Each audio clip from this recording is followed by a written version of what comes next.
and welcome to Good Morning Vibrations, a format of the new digital TV channel of the German-speaking issue of Forbes. My name is Andrea Gläsemann, I'm senior editor, and I'm happy to begin the day with you. Under the theme, the morning makes the day, diversity makes a difference, in this format, I meet a lot of different personalities, talking about their career, what makes them successful, and what can be learned from them. The new digital TV channel of the German-speaking issue of So I'm very pleased and excited to welcome Pamela Reif as my first guest today. Good morning. With over 5 million Instagram influencers and about 3 million YouTube subscribers, she is Germany's most successful fitness influencer. She has collaborations with Puma, Calzedonia, or Warner Music, is best-selling author of the book You Deserve This, and was speaker at our Under 30 Summit in Berlin and at our Women's Summit in Zurich. Above all, she was on the cover of our Women edition last year. So thanks for taking the time, Pamela. It's a pleasure having you here today. Thanks for inviting me here. So before we start, I would like to mention that all of you, that everyone who is watching right now, can ask questions via the live text box, and we will discuss them at the end of our session. And I want to thank for all the questions who we got yesterday. It was really a lot of questions. So I decided to cut my own question and to ask more questions from the audience, because they are really interested in getting to know you better, Pamela. Mm-hmm. So I mean, I only know your questions, so the new questions are going to be a surprise for me. Yeah, hopefully. So yeah, as we're having the session in the morning, and with regard to the common opinion that a lot of successful business people have a certain morning routine, I would like to ask you, Pamela, if you have a morning routine. So I have to admit that I don't have like a super strong morning routine of meditating and doing yoga and sports in the morning, what a lot of people do.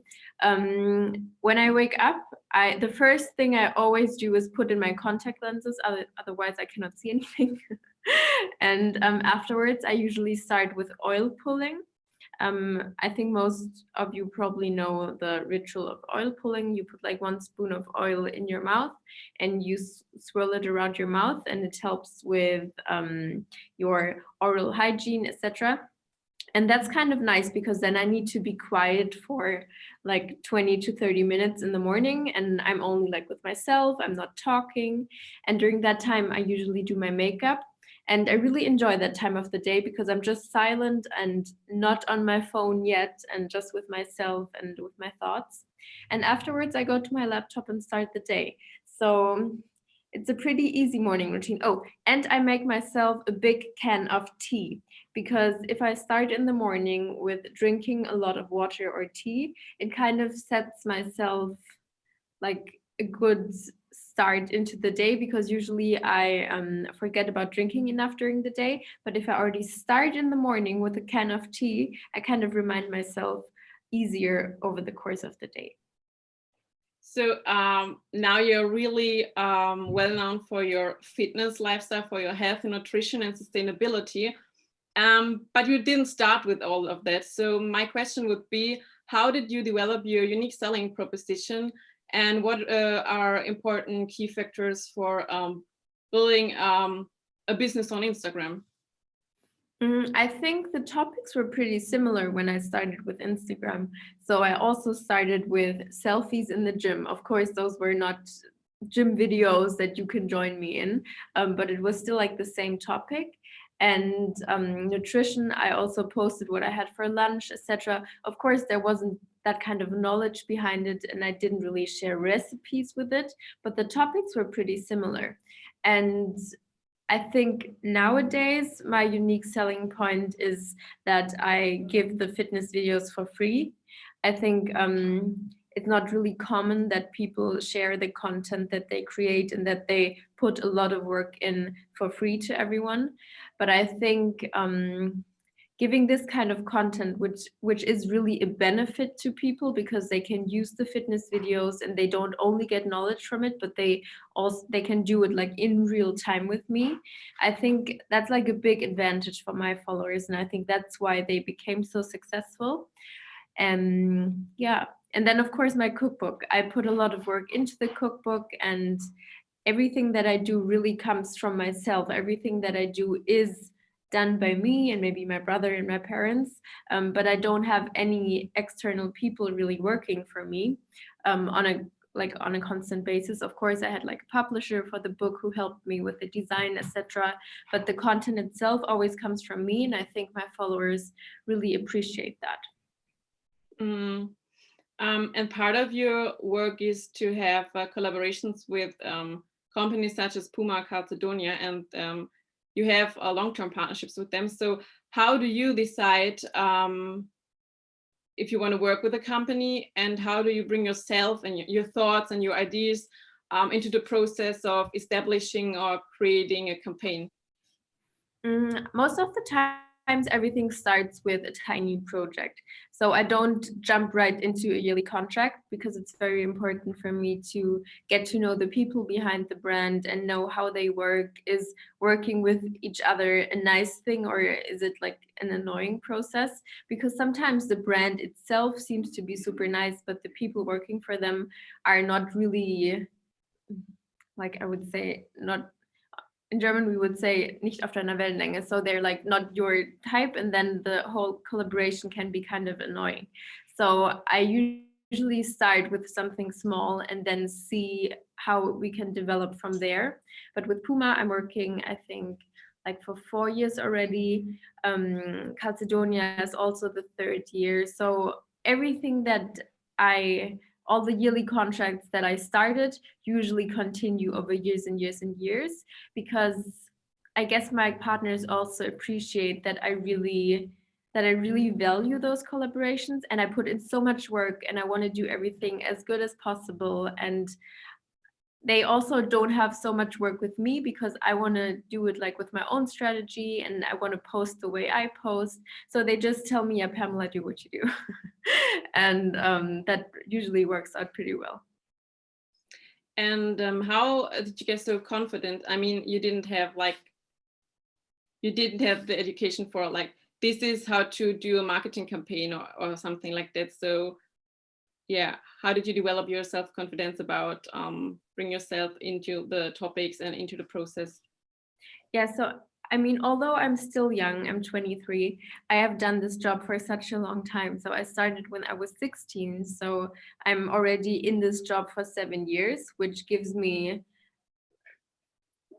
like a good amount of confidence, because I know I've been in the business for so long and I just know how social media works, and everything I do is not like based on a marketing strategy. It's more based on what I like and what I want to share and what I think is interesting to share. And I'm the one who interacts with my followers. I'm the one who sees the messages. I'm the one who sees the reactions when I post. So I'm pretty confident that I know best what works best for my channel. I mean, every channel is different, but I just know my channel the best, I would say. Yeah. And you do not only work with companies, you also have own projects. You recently published your podcast together with your brother. So yes. Yeah, and it's really successful, right?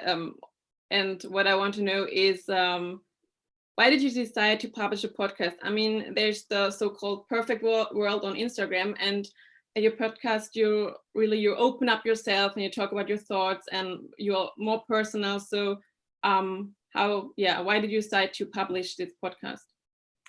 Yeah, it's pretty interesting because we have always been the way we are, but Instagram is just not the perfect channel to share personal stuff in that amount and also in that length. I mean, a podcast is usually like 45 minutes to 1 hour, and you could never, ever, ever do an Insta story, which is like up to 1 hour. Everybody would say like, are you crazy publishing that much on Instagram?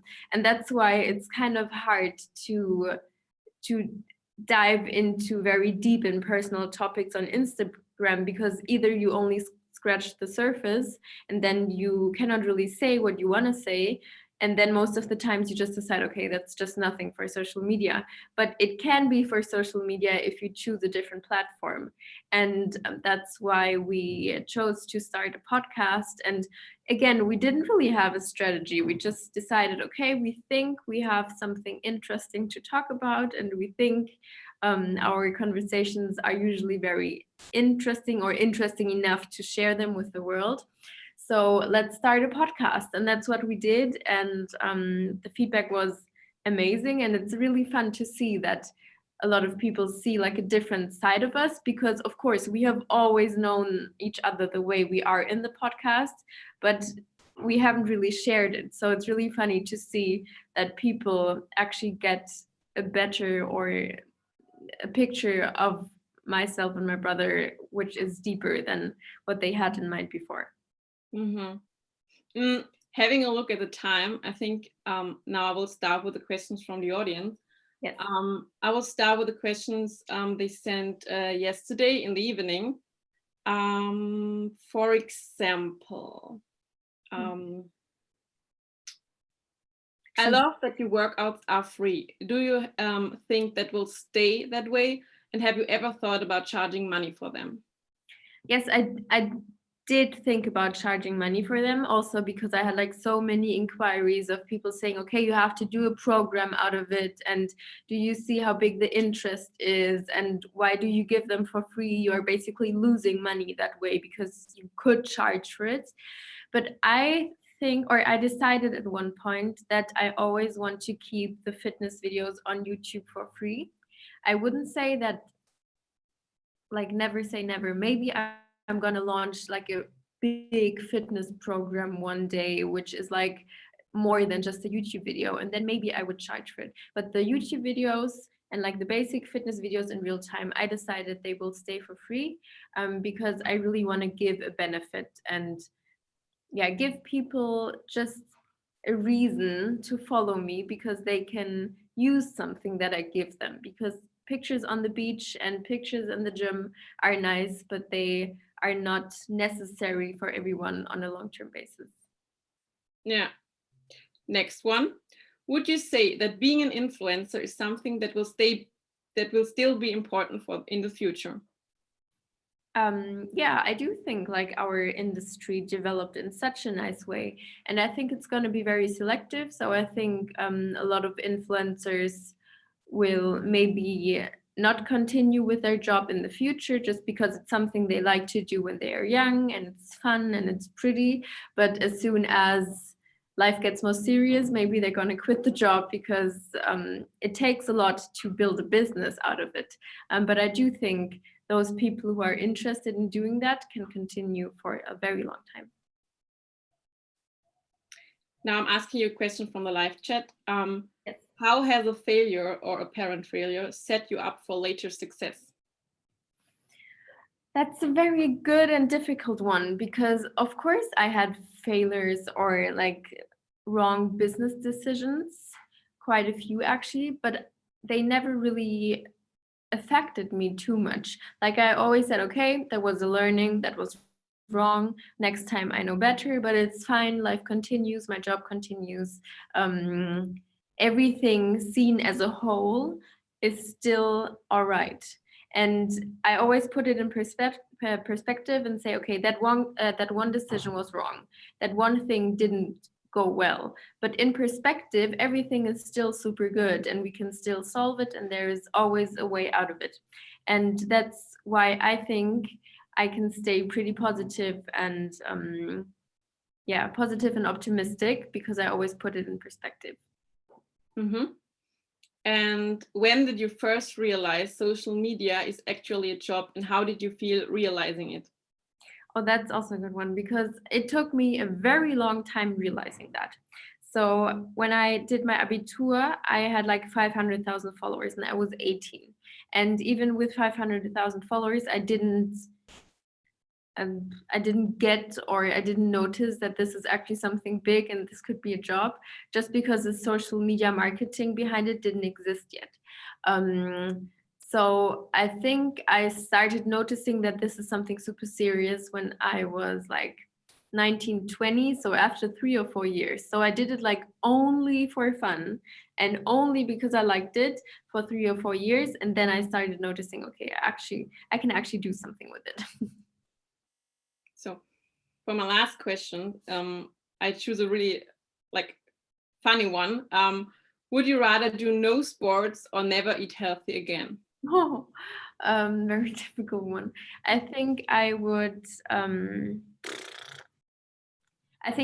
choose healthy nutrition, to be honest, because healthy nutrition makes me feel good from inside already. And then I feel like healthy and fit. And for example, if I eat something unhealthy, I feel tired and I want to sleep and I want to take a nap to digest, etc. But when I eat healthy, I just feel active and fit all day long. So I would choose healthy nutrition and then maybe go on really long walks or something, which isn't considered sports. So I would find my way out of it. You would cheat. I would cheat, yeah. So thanks for answering all the questions, Pamela, and thanks again for taking the time. It was absolutely a pleasure having you here in my first session, and I hope you guys out there enjoyed it as much as I did. I want to teaser my next session tomorrow at 9:30, and I would be happy if you join again. My next guest is Philip Calvert, who discovered his hacking skills at age 9 and decided to start his cybersecurity company at age 16. So I think tomorrow will be another really interesting session. But for now, yes, I can actually say this is really interesting, even if it sounded kind of like technical right now. My brother watched a documentary about him like 2 or 3 days ago, and it's really insane. So I'm gonna watch your live stream as well. I'm gonna wake up early. Thank you. Thanks. And for now, thank you for joining and thanks for taking the time. And I wish you all a very nice day and hopefully see you soon. Bye bye. Have a wonderful day.